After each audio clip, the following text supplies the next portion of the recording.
Hey, what's going on, guys? Pete here with MixBetterNow.com and LearningToMix.com. I hope you're all doing well. Today, I want to show you something in regards to using comp takes for mixing on instrument tracks to get us a better end result. Let's check it out. What's up? This is Steven Slate. You are watching Mix Better Now.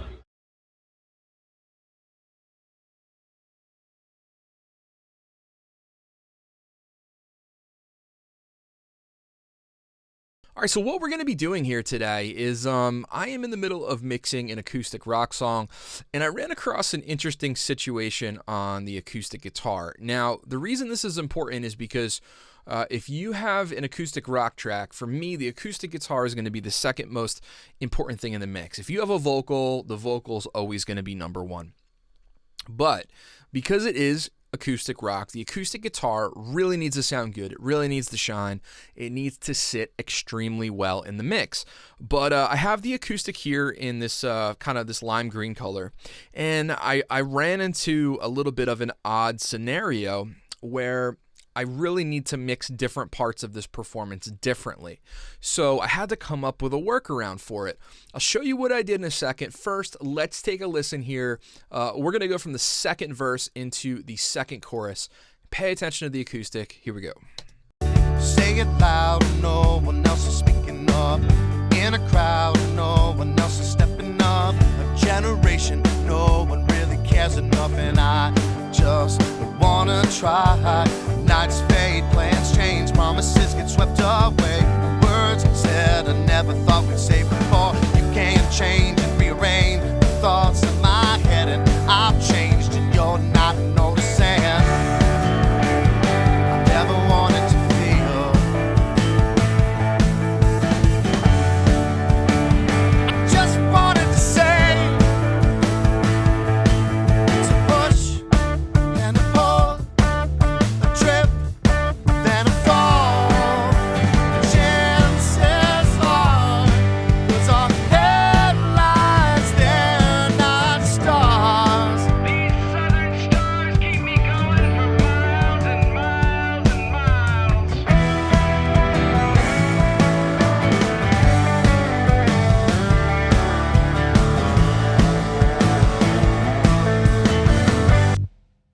All right, so you guys get a little flavor there. Now look, this is not a finished mix by any means. I'm about like a quarter of the way working through it, doing my thing.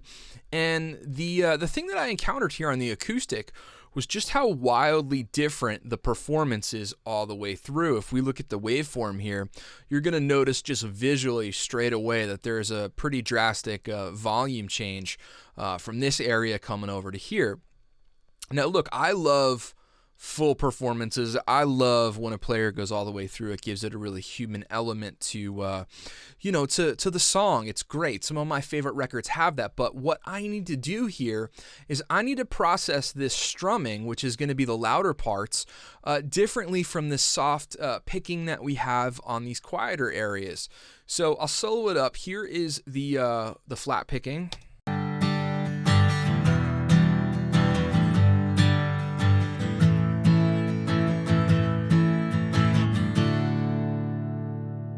Okay, and then what happens is we come in here, there's a couple diamonds, and then there's a couple picked out arpeggiated parts.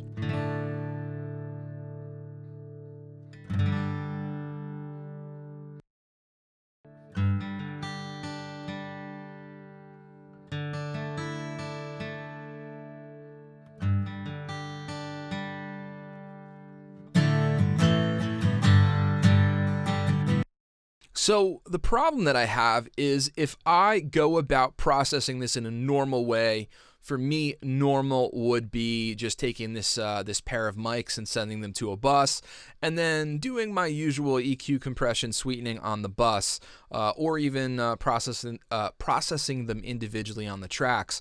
I'm not going to get the desired outcome I want because I can already tell I'm going to need to EQ and compress each one of these sections differently.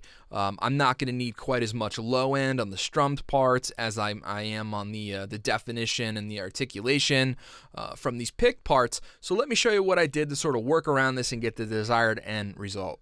Okay, so the obvious thing for me to do in this situation was to sort of comp the performance into two different sets of stereo tracks. So you can see here I split it up. What I wound up doing was here's our original acoustic left and right microphones. I wound up duplicating this 2 times. So here's the first duplicated set, second duplicated set, and then if we look at the mix view here, I'm sending them to their own bus. So what I've done is I chopped out the strummed parts and they're on their own. I went ahead and muted all the articulations. And then I put the the picking and the articulations on their own tracks, taking out all of the strum parts. So we've got strum left and right coming into our acoustic strum bus, and then I have just what I labeled pick left and right coming into the an acoustic pick bus, and then I have all of these things coming here to an acoustic VCA. That way, when it comes time to automate, I have everything on one fader, or if I need to automate the volume on these guys, I can do it over here. Now, look, this is something that you can do to any track. It doesn't have to be acoustic guitar. It can be any guitar. It can be drums. It can be bass. It can be a string section, brass, bass, whatever you need. But the important thing here is that we have to treat each part differently. Or if that's what you hear in your head and that's what you need to go for, then that's what we need to do. So let me show you really how easy it is to do this. All I did when I kind of cut these sections up here is I just came in and I spliced it. All I did was mute these other parts that I don't want. Of course, yes, I can delete them. But I just wanted to keep them there, in case I needed them later on. They're just not going to be heard at this point. But you could see if you look at the acoustic strum bus here, I wound up doing a whole lot more stuff.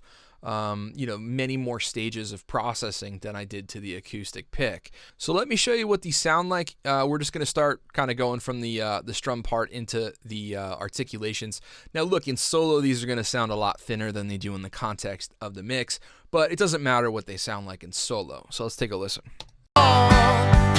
Chances are those are headlines, they're not stars. Say it loud, no one else is speaking up. In a crowd, no one else is stepping up. A generation, no one really cares enough. And I just wanna try. Nights fade, plans change, promises get swept away. Words said I never thought we'd say before. You can't change, rearrange the thoughts in my head, and I've changed and you're not noticing. I never wanted to feel. I just wanted to say, to push. So as you guys can hear there, there is absolutely no lag, no weirdness, no wonkiness between the edit points. It really just kind of flows together as one performance, and I'm really happy with the results. I'm going to solo it up. Again, it sounds thin in solo, but that doesn't matter.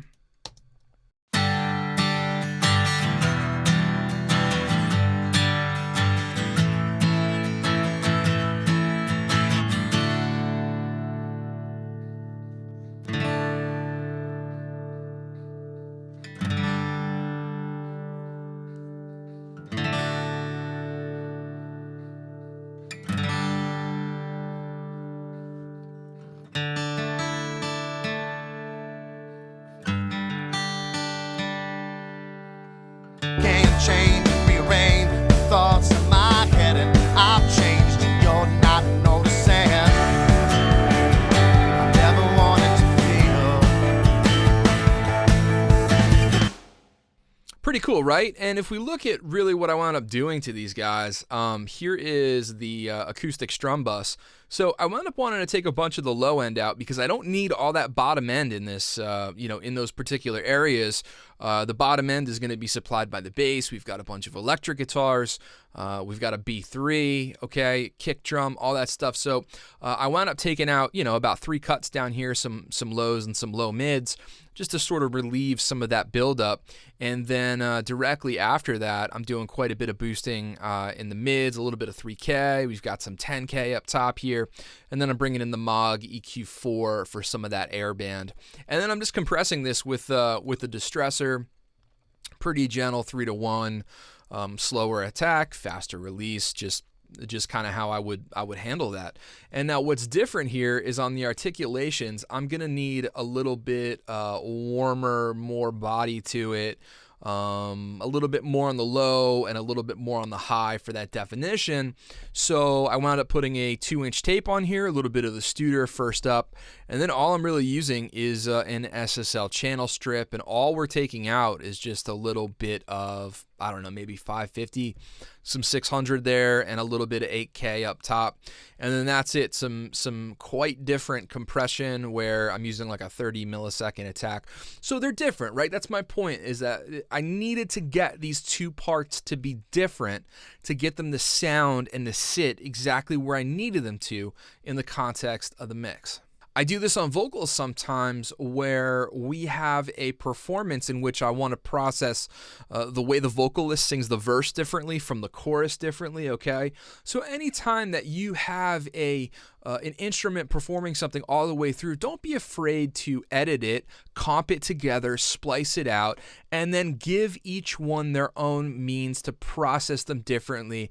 I think you'll really like the outcome that you'll get, and it's a really nice workaround. All right, guys, that's it for me. My name is Pete with MixBetterNow.com. As always, I just want to say thank you for your time. Thank you for watching. I appreciate it. Hope you all have an awesome day, and I will catch you next time. What's up? This is Stephen Slate, and you are watching Mix Better Now.